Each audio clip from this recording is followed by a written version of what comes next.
Is God safe? Most of the time, this is the issue why people are afraid of following God.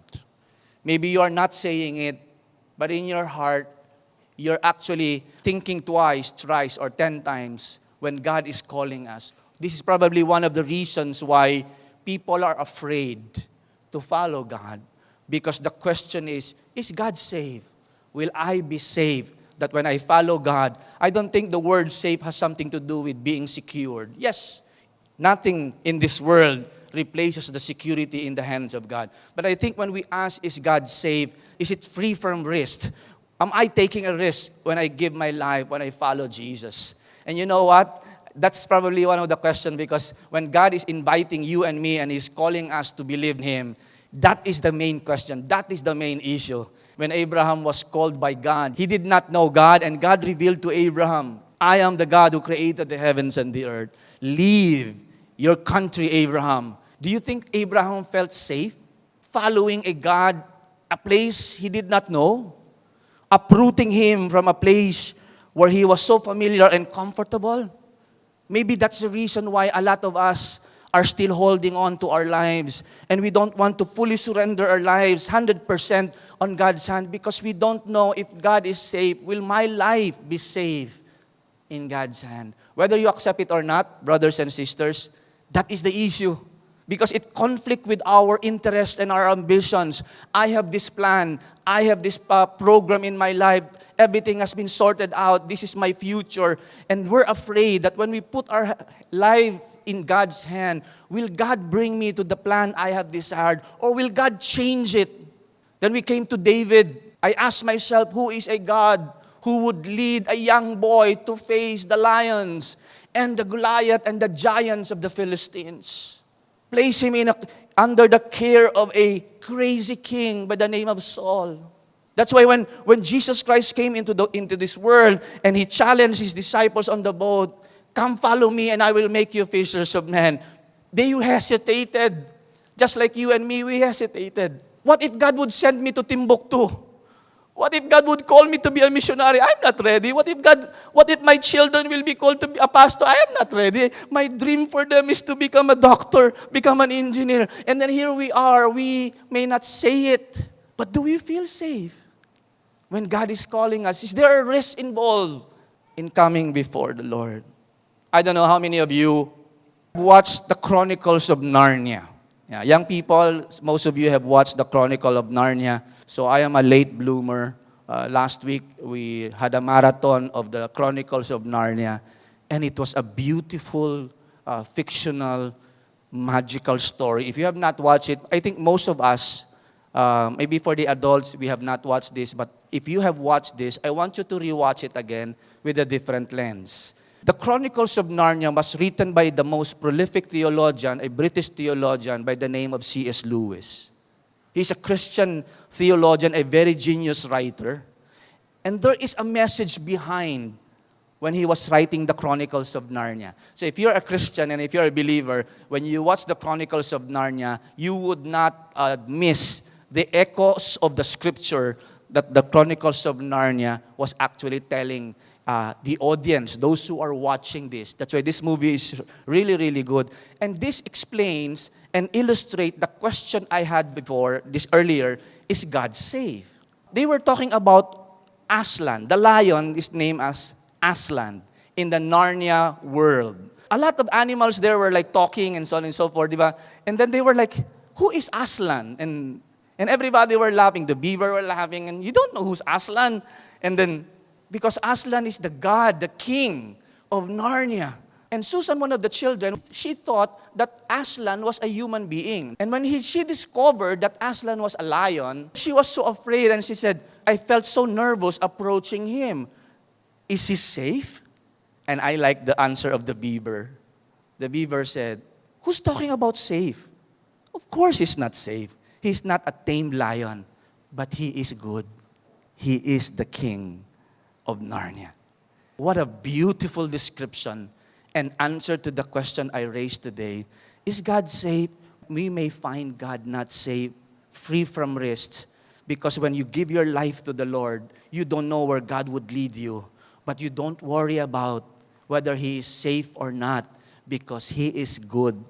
He is actually good. If you notice, when you read the scripture, there are situations that God would lead us that we don't want. We feel unsafe, but we don't know. When Joseph was led to Egypt, was it safe? Was it the ideal journey of Joseph? No. But look at God, how God would maneuver things and turn things around for the glory, because he is good. Just like Daniel, our subject matter today. You will notice that this is the issue, and you notice how Daniel responded to God. He found God not safe, but he is good. When you talk about safety, is it free of risk? No. Trusting God does not mean it's a risk-free. And you will learn it today, as our title of the conversation is Test of Loyalty. Because when you follow God, just like Daniel, when you follow God, he will always test the loyalty of his followers. Just like Abraham, when he gave him his son, God tested the loyalty of Abraham. Give to me your son, Abraham. The main issue with God, you and I with God, is whether God knows that we are loyal to him. When you are loyal to a friend, di ba, crisis and difficulties will test us of our loyalty. Are they only loyal to us or to me when everything is good? But when times are bad and the circumstances are bad, it is the test of loyalty. And God is concerned on the issue of the test of loyalty. And today in Daniel chapter 6, you will find this out, that ultimately Daniel experienced the test of loyalty. So when I was studying Daniel chapter 6, this is the main lesson I want you to take in our conversation today. And the lesson is this: we can risk all for God, who is all powerful. Well, all of us are risking our lives in many ways, in other objects, in other people.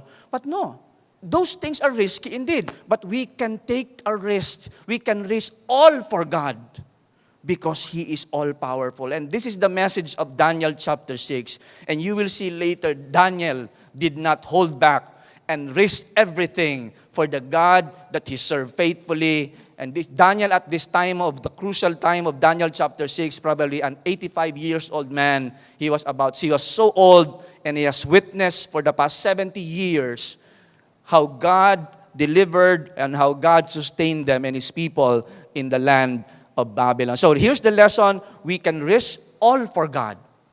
When God called us and said, put your trust in me, take everything, 100% of your life. That's what faith is all about. Itodo mo na, mga kapatid. Why? I'm not saying that it is risk-free, but you can risk everything for God. You know why? Because he is all-powerful. He promised that all things will work together for the good of those who love him and are called according to his purpose. Maybe God would lead you to places that you're uncomfortable, just like his son. Jesus was led to the cross. But Jesus did not end in the cross and in the grave. He rose again on the third day. That's why he said, all authority has been given to me. That's why he is the one who said, do not be afraid to follow God. Because he may lead you to Golgotha. He may lead you to the Via Dolorosa. He may lead you to the valley of the shadow of death, just like David would say in the Psalms. But I will not be afraid, because he is good and he is all powerful. Now let's go to verse 1 of chapter 6. It pleased Darius to appoint 120 satraps, governors. Remember last week, Darius was the general who led the invasion of Babylon, and Darius received the Babylonian kingdom because he was the general, although he reports to King Cyrus, the king of Persia, but he was the general who captured this. So he was placed there to monitor peace and order. So it pleased Darius to appoint 120 satraps to rule throughout the kingdom with 3 administrators or presidents over them. One of them was Daniel. So picture this in your mind. The satraps were made accountable to the 3 administrators so that the king might not suffer loss. Of course, a new government took over. Every people, the structure of the new Babylon, see to it that the taxes are coming in. So the administrator's role, the role of Daniel, is to check and balance, to audit these 120 satraps. The income from the governors, the local communities had to come in, and the purpose of those administrators and these satraps to report to them so that the king might not suffer loss. So bear that in mind. As we all know, not only in the Bible, but in any organization, in any company, in any structure, when there is someone auditing, di ba? If you are the one being audited, he will find out whether you're honest, your integrity, is everything is at stake. So, verse 2, now Daniel, one of the administrators, so distinguished himself. I like that.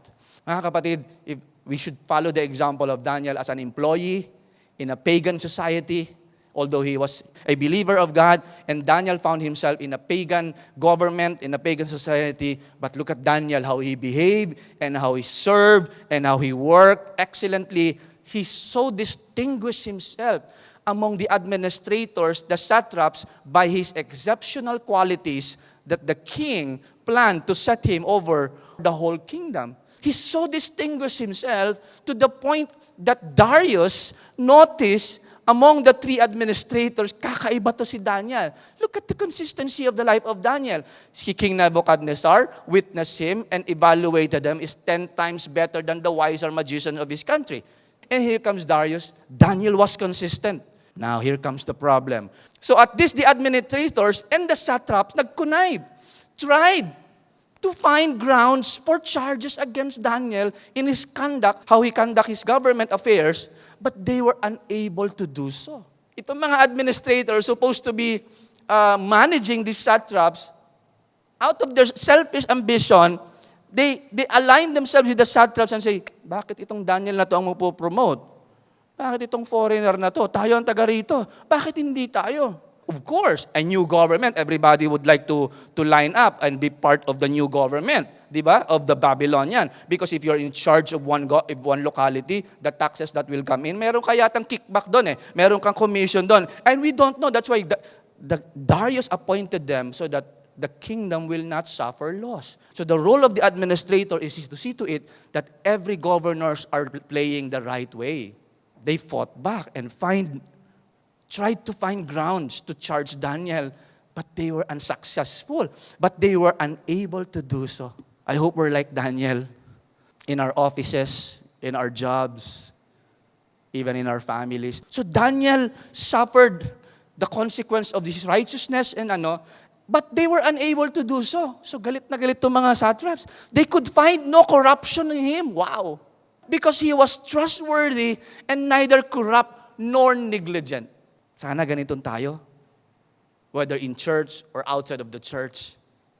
Whether your supervisor is a believer or not, it doesn't matter. Because we know ultimately we are serving a God who can see us inside out.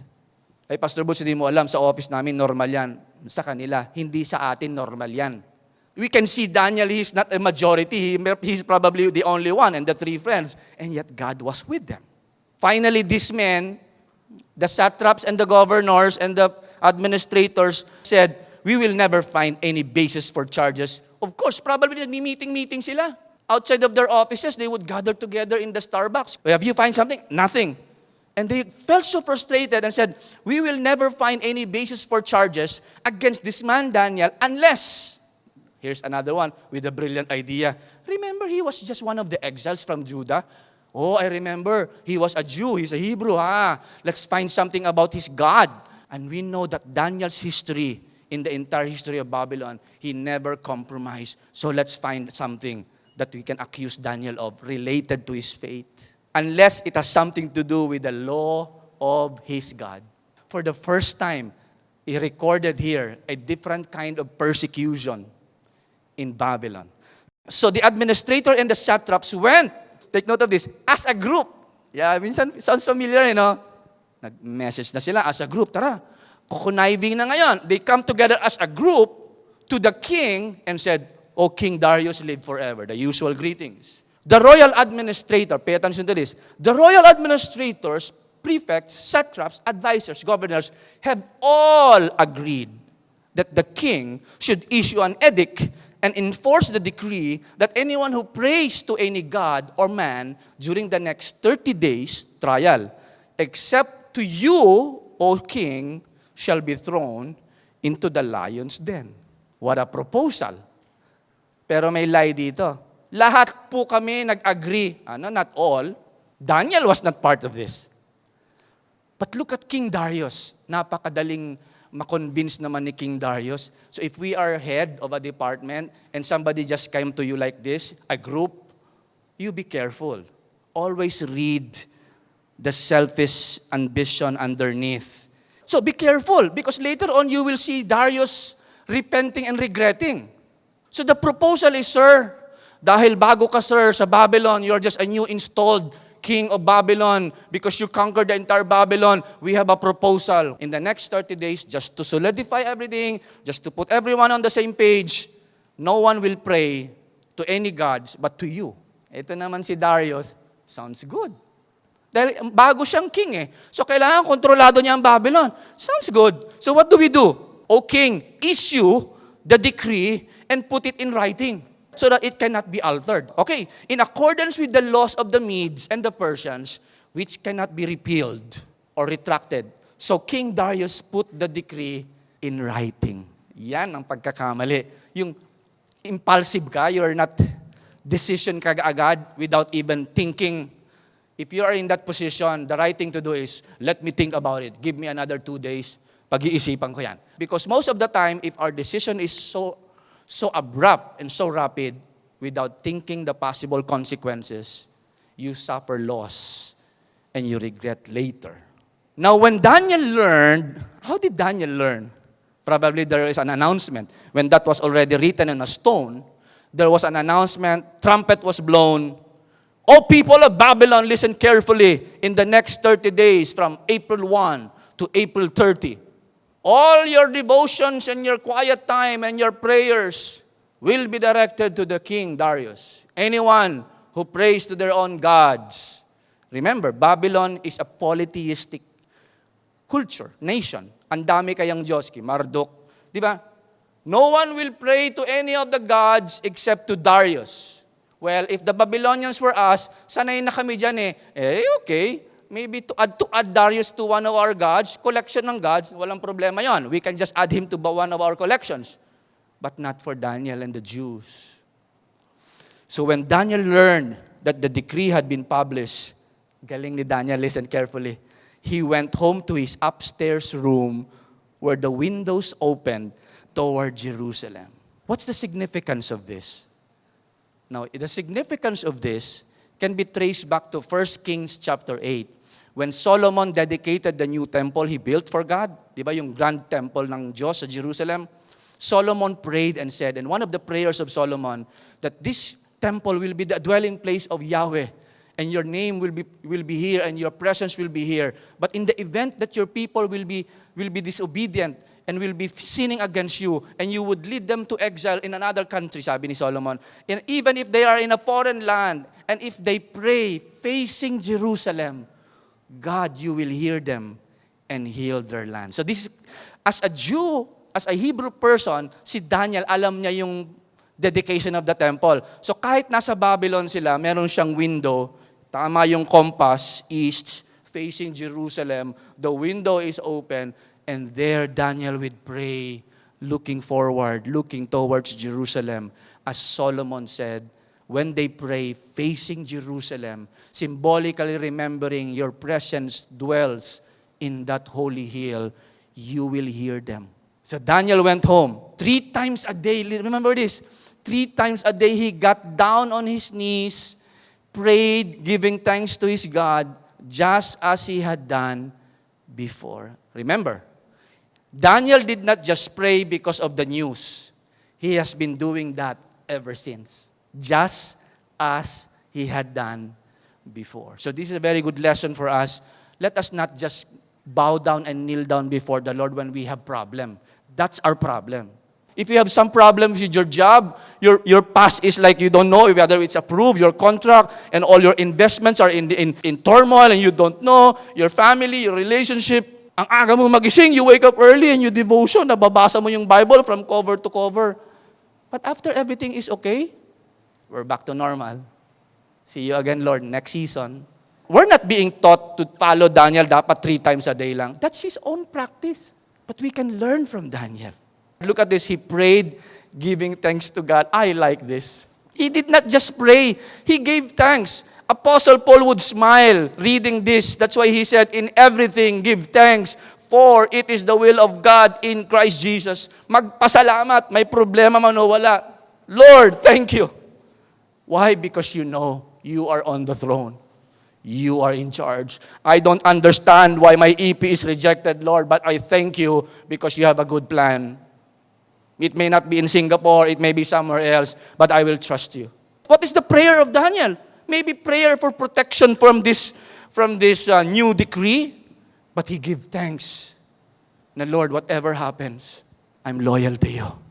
Then these men went as a group and attended the prayer meeting. Let's join the prayer meeting of Daniel. Maybe they always noticed Daniel dahil open window eh. He could have prayed with a closed window. But Daniel was not afraid. As usual, every day in the morning. Maybe Daniel was loud in his prayer and the neighbors could hear. But he could have closed the window, correct? Kung tayo yon, we just close the window. When Daniel was praying and asking God for help, look at Daniel. Lord, maybe Daniel was saying, I don't know, but I'm 85 years old. Here's another test. Maybe Daniel was saying, help me. My life is in your hand. So when they went to the king and spoke to him, and they went to the king about his royal decree, did you not publish, King Darius? Did you not publish a decree that during the next 30 days, anyone who prays to any god or man except to you, O king, would be thrown to the lion's den? I just signed it yesterday. The king answered, yes, the decree stands in accordance with the laws of the Medes and the Persians. Our law is definite and absolute. It can never be repealed. Maybe that's the pride of Darius. Then they said to the king, okay, sir, Daniel, who is one of the exiles from Judah, yan na naman, pays no attention to you, O king, or to the decree you put in writing. He still prays 3 times a day. What an accusation. What a charge. Sir, in the light of your decree, remember you're one of your administrators, Daniel, nagpipray. Daniel naman was not standing in the public square.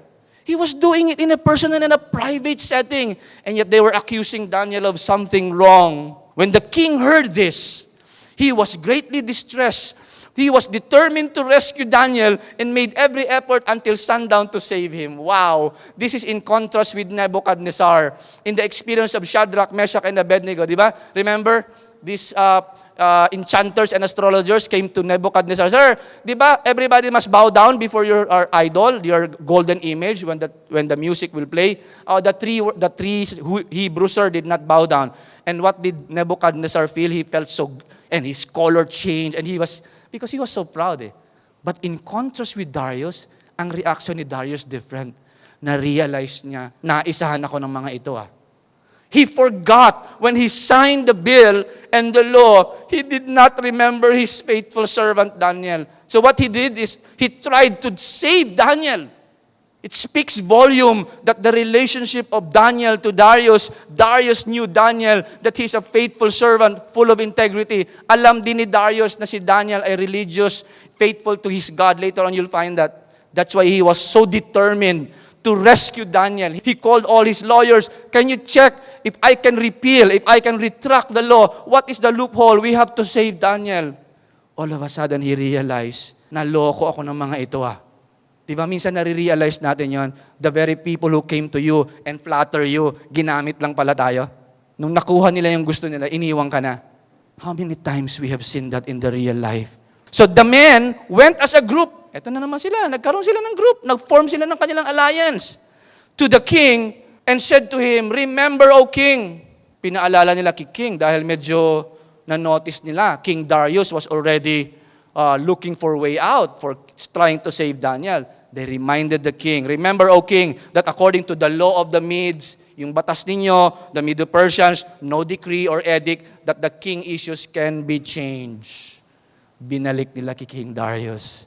So the king gave the order and they brought Daniel and threw him into the lion's den. Now listen very carefully. In the next succeeding verses, ito na yung climax ng story. And I want you to pay attention in every word being written here by Daniel. And the king said to Daniel, it looks like sinamahan ni King Darius sa lion's den. Bakit lion's den? If you read history, The kings of the ancient Near East, one of their hobbies was not golf. Sayang, walang golf, no? One of their hobbies is lion hunting. Kaya may mga lions. The king said to Daniel, look at the prayer of the king. May your God. It looks like the king respected Daniel, one of my faithful employee, good servant. May your God, whom you serve continually, rescue you. Daniel knew that King Darius tried his best to reverse the law, but he could not do it.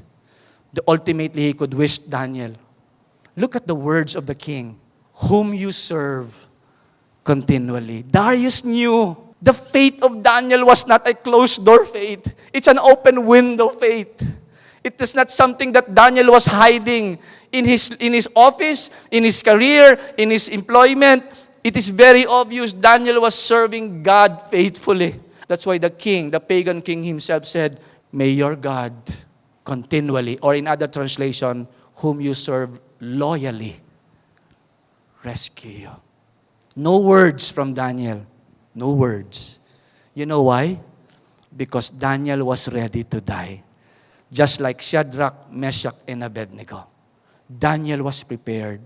A stone was brought and placed over the mouth of the den. And the king sealed it with his own signature so that the situations of Daniel will not be changed. Then the king returned to his palace, heavy-hearted, and spent the night without eating, fasting si king, without any entertainment. Sir, ano yung pampatulog mo nalalawa? I don't like to hear any music. All of you get out. Sir, you want some food, midnight snack? Sir, no, I don't want anything. And the king could not sleep. Why? He cared for Daniel. He knew that he threw someone, an innocent man, into the lion's den to a capital punishment. The remorse, the guilt, the regret of Darius, why I was so gullible. Time passed so fast. At the first light of dawn, the king, without brushing his teeth, got up because he was not asleep. He got up and hurried to the lion's den. Nagmadali siya, call his servants. Why? Because according to the Medo-Persian rule or law, kapag ang isang tao ay hindi namatay during that day, then he can be set free. So early morning, he could not wait for the sunrise at the light of dawn. The king got up and hurried to the lion's den. When he came near, this is dramatic, when he came near the lion's den, he called to Daniel in an anguished voice, Daniel, servant of the living God, has your God, whom you serve, continually been able to rescue you from the lions? And there was a silence. Darius was trying to listen and hear, and he could hear like this. What is that? He was thinking, what is that? Is it the lion snoring? Or was it Daniel? His fear is to hear, but there was nothing. Daniel, are you okay? And then all of a sudden, Daniel's voice, O King, live forever. For me, siguro napaupo si Darius doon sa lion's den.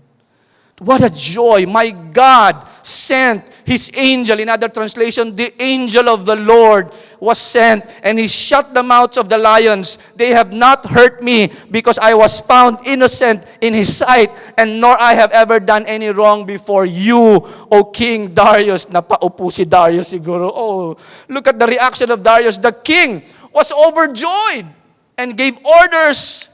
Servants, lift Daniel out of the den. And when Daniel lifted from the den, no wound found on him because he had trusted in his God. Just like Shadrach, Meshach, and Abednego was investigated, may amoy usok ba? Were you burned inside? No. Just like Daniel. Wala ka bang scratch, Daniel? No, sir. You know why? God took me out of my home because it's no longer secure. The most secured place in the entire Babylon is in the lion's den, where the lions guard and protected me. He could have been assassinated or whatever. Wow, galing ni Lord, The most dangerous place that you think is the most dangerous thing when God is leading you. Is God safe? Is God safe? Who is a God who would lead His servant in the lion's den? But don't worry because He is good. He is powerful. We can risk all for God who is all powerful. Daniel was no issue for him. Tayaan na to ng buong buhay. When I walk into that lion's den, God is able to rescue me, but I also know that He may not do it as well. I might be dead and be eaten by the lion, but Daniel was ready. In the test of loyalty, Daniel risked all for God. This is now the moment.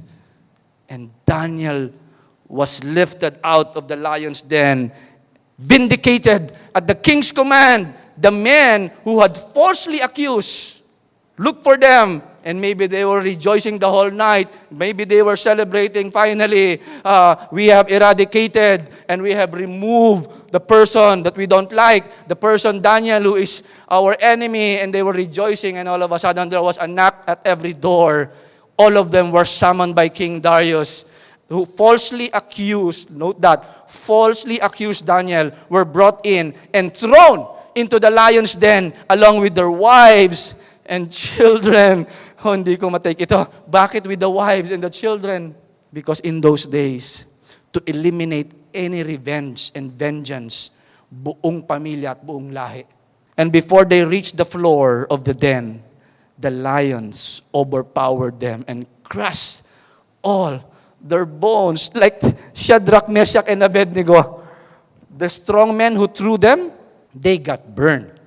The king Darius wrote, look at this decree, to all the people and the nations and men of every language throughout the land of Babylon, may you prosper greatly. A new edict, I issue a decree that in every part of my kingdom, people must fear and reverence the God of Daniel. Meaning to say, from now on, I don't want to hear anyone speaking bad, insulting the God of Daniel. For He is the living God, and He endures forever, and His kingdom will never be destroyed, and His dominion will never end. Look at the declaration of the king. But look at this decree. Wala hong threat that if any one of you will not worship, this is not something to change the entire Babylon. Hindi niya sinabing, from now on, everybody worship the living God of Daniel. No, He just made a decree. Let us respect each other's faith. Wow! But look at the description of Darius. He is the living God. He is not dead. Our idols may be dead, lifeless, but the God of Daniel is alive. Look at the description of the God of Daniel, coming from a pagan king. He rescues, He saves, He performs signs and wonders in the heavens and on the earth. He has rescued Daniel from the power of the lion. In other translation, He rescued Daniel from the power of death. Beautiful. And the last verse, so Daniel prospered during the reign of Darius in Babylon and the eventual reign of Cyrus the Persian. Now pause for a while. Go back to chapter 1, the last verse of chapter 1. Daniel remained in Babylon until the reign of Cyrus the king. Daniel was 15 years old when he was brought to Babylon. 70 years, alam ni Daniel yung prophecy ng Jeremiah 29. Read chapter 7 to 12. He knew that 70 years will pass, 15 years old plus 75. Here's Daniel at 85, coming out of the lion's den. He saw that the fulfillment of the promise of God that I will send you back to Jerusalem when this time is finished, because Cyrus made a law, send the people of Israel back to Jerusalem. But history tells us that Daniel probably died in old age in Babylon. So how are we, my brothers and sisters? Daniel trusted the living God. How about us today? Are you afraid that he's not safe? Are you afraid that he would lead you to risky decisions and risky situations? Do not be afraid. He may not be safe from our sight, from our point of view, but He is good. He is the King of the universe. Don't be afraid to put your lives in the hands of God. And Lord, todo mo na. When you're giving your heart and your life to God, don't give 50%. Don't make it an installment. Lord, ngayon, 25 muna ha. Pag medyo 80 na ako, todo na. because I still want to live my life. What?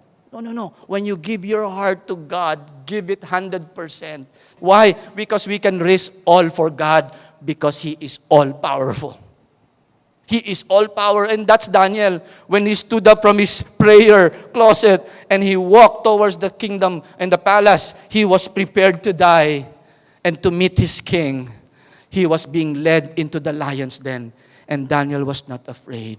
He may not feel safe in the lion's den, but he knew that the God who called him is good and faithful. We all know not everyone who was led into the lion's den were spared. History tells us in Rome, during the time of Nero, the Christians were fed to the lions. I'm sure when they were hanging on the tree being burned. I'm sure when the little children were released in that arena, in that amphitheater in Rome, that they were praying and the lions were released. Maybe they were thinking of Daniel, but most of them, if not all of them, suffered death. But they were prepared because God is all-powerful. In the time of Jesus, He said, when He rose again from the grave, all power has been given to me. Therefore, go into all the world. What a risky mission. Go. I did not promise that there will be no persecution. Go into all the world and preach the gospel. But I am with you till the ends of the earth. And He promised that even if you die here, I will raise you again. He is all powerful. That's why when He said to Martha, if you believe in me, Martha, though your brother dies, he will live again. Do you believe, Martha? I am the resurrection and the life, Martha. Death is no longer something that you have to fear.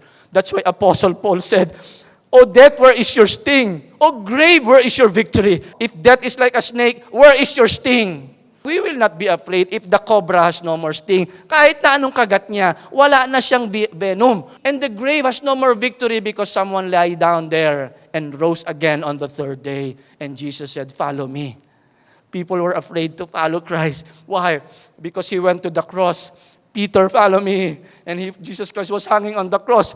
Follow me, Thomas. And they were all scared. I don't want to go there. That's not a safe place. Follow me. He died. Follow me. He rose again from the grave. Follow me, Peter. Do not be afraid. Because we can raise all for God, who is all powerful. Daniel may have lived in the city of Babylon. Listen to this. 70 years Daniel lived in Babylon. He may have lived in the city of Babylon, but he obviously lived for another city, the city of God. Hebrews tells us that like Abraham was looking forward to a city that was not built by hands. That is the new city of Jerusalem coming down from heaven, as John saw in the vision. That is our hope. Just like all these Jews were looking forward. In the words of Jesus, He said, "You are in this world, but you are not of this world." Serve, live, study, excel in everything, but do not take out your eyes from a new city, the promise that I give to you, that I will heal this land and I will send the new city of Jerusalem. In my Father's house are many rooms, are many mansions. If it were not so, I would have told you. I am going away to prepare a place for you, so that when it is prepared and ready, I will come back again and bring you wherever I am. There you may be also. John 14, He would say to His troubled disciples, why are we afraid? Can you imagine? Look at the foreshadow as I end. Next week is Resurrection Sunday. This week is Holy Week. But I want you to go back with me in Daniel. The foreshadow. Foreshadow means you can see the shadow, but if you follow the shadow, you will end up with Jesus Christ because He is the object. And look at the foreshadow in chapter 6. Daniel and Jesus were falsely accused. Both of them were charged wrongly. Correct? And arrested while at prayer. Jesus was at Garden of Gethsemane when the soldiers arrested Him. Daniel was praying when he was arrested. Found innocent by the ruler. Darius felt guilty because he knew that Daniel was innocent and he tried to rescue Daniel. So was Pontius Pilate. After scrutinizing Jesus, he said to the crowd, I found nothing wrong with this guy. He is not worthy to be killed. And the people said, no, crucify him. Crucify him. We don't have any king but Caesar. Pontius Pilate was trying his best to rescue Jesus. Look at the parallel here. Look at the foreshadow. And then Pilate, just like Darius, had no choice but turn over Jesus and Daniel to be executed. And remember the stone? The stone was placed on the mouth of the lion's den. Thousands of years, another stone was rolled into the cave, the tomb of Jesus. And not only the stone, Pilate put the seal of the Roman seal so that it will not be broken. And then here comes Darius putting the seal. And then early morning, hallelujah, di ba? Early Sunday morning, Darius could not wait. Run to the tomb, run to the lion's den. Thousands of years, Peter, the apostles and the ladies and the women, early Sunday morning, they could not wait. They ran to the tomb at dawn. Just like Darius could not wait when he saw the rays of the sun, he hurried up to the lion's den. So are the women going to the tomb. And Darius found Daniel alive without any marks. This may be the only difference. If Daniel had no marks, a better Daniel came out who died for all of us, came out with the mark of the cross, showing to Thomas, Thomas, put your finger on the nail, pierced hand. See, Thomas, my side, to erase our doubts. Both of them were vindicated. Daniel was vindicated by God. He was found innocent. He trusted God. And so Jesus was vindicated by God.